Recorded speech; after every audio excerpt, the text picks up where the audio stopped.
Niba ufite ikibazo y'ukuntu kujya ugasanga WhatsApp yawe bayihuje n'indi, ngiye kukwerekana uko wabikora ugasanga WhatsApp yihuje n'indi. Reba uko bari kubikora rero, nta kundi kuntu uri kujya kubona ukabona umuntu WhatsApp yihuje n'indi, ibyo wandika byose, ibyo uvuga byose arabikora.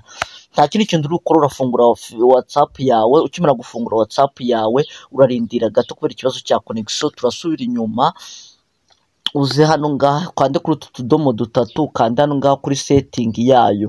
Hari igihe uri kujya ugasanga WhatsApp yawe bayihuje n'indi WhatsApp, ugasanga byabaye ibyo ngibyo birakubangamira, ugasanga biba ibindi bibazo, kuko niba ukora ibintu ugasanga undi muntu arabibona n'ibindi bibazo. Dore uko abikora rero, ngiye kukwereka n'ukuntu wabihagarika kugira ngo undi muntu ntiyongere kukumva wowe ufite ikibazo nk'icyo ngicyo. Reka tubanze twakira abantu bashyashya ku numero wacu wa YouTube. Niba uzi kuri mushyashya tuguhaye ikaze, nawe uzi ko wakanze subscribe turakwakiriye. Ibuka ko wakanze like, ubuke ko wakonze comment n'ibindi video ushaka ko tuzakoraho.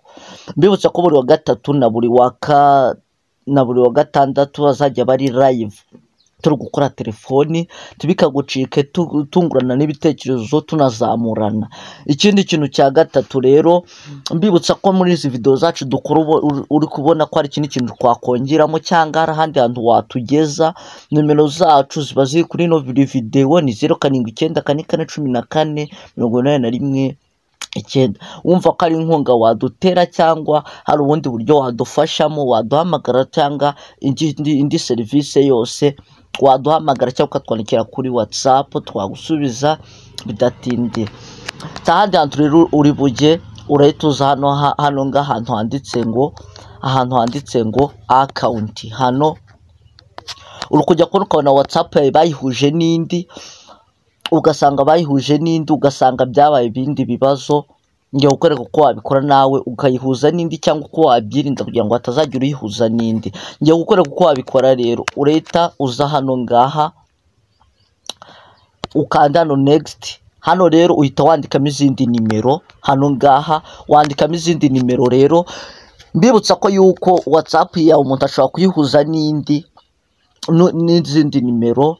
Hano ngaha rero niho bikorerwa. Hano rero urabihitamo ukandikamo izindi nimero, gutya WhatsApp yawe urangiza ugahita ukanda next. Hano ngaha ugakurikiza amabwiriza nk'ibisanzwe, nuko twe tutari gushaka kuyihuza n'indi, ariko hano niho ihurizwa 100%. Hano ngaha ukayihuza n'indi. Rero iyo ugiye kureba noneho ngiye kubereka icyazo cyakumenya ko yuko WhatsApp yawe ihujwe n'indi. Ukimara kwinjira hano ngaha bahita bakwereka nimero. Izo nimero rero nta kindi kintu uhita ukora, uhita uzidiretinga, bahita bakwereka ngo delete iyo account. Hano ngaha hano ngaha ugahitamo iyo nimero. Wamara guhitamo iyo nimero warangiza ukagira ute ukayisiba. Mbibutsa yuko niba hari ikindi kintu wadufasha ku numero wacu wa YouTube, ukaba wagira ikindi kintu wadufasha, mberetse ukuntu hari abantu usanga bari guhuza WhatsApp yawe n'urundi zindi mbuga, ugasanga bari kukuneka, ugasanga bari kugufata andi makuru, ugasanga ibyo bintu birakubangamira, ugasanga birakubangamira cyane. Ibyo bintu nkweretse uko wabikuramo, nawe ubasha kubugenda wabyikuriramo iyo WhatsApp ya niba bayihuza n'urundi rubuga, cyangwa ugasanga hari izindi mbuga bahuza nawe. Byose ngiye kugenda mbere kuko wazihuza nabyo. Ngiye gukora mweretse uko wahuza kuri WhatsApp, utanzakora ukuntu wahuza kuri Facebook cyangwa TikTok, yose ukawahereza umuntu uburenganzira, cyangwa YouTube channel yawe ukawahereza umuntu uburenganzira.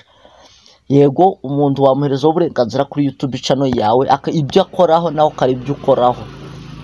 Ciao ndabakunda cyane rero. Niba ino video igufashije, ibuka gukanda subscribe ufungure izo kugira ngo ntakagira video nimwe izajya gucika ku numero wacu wa YouTube.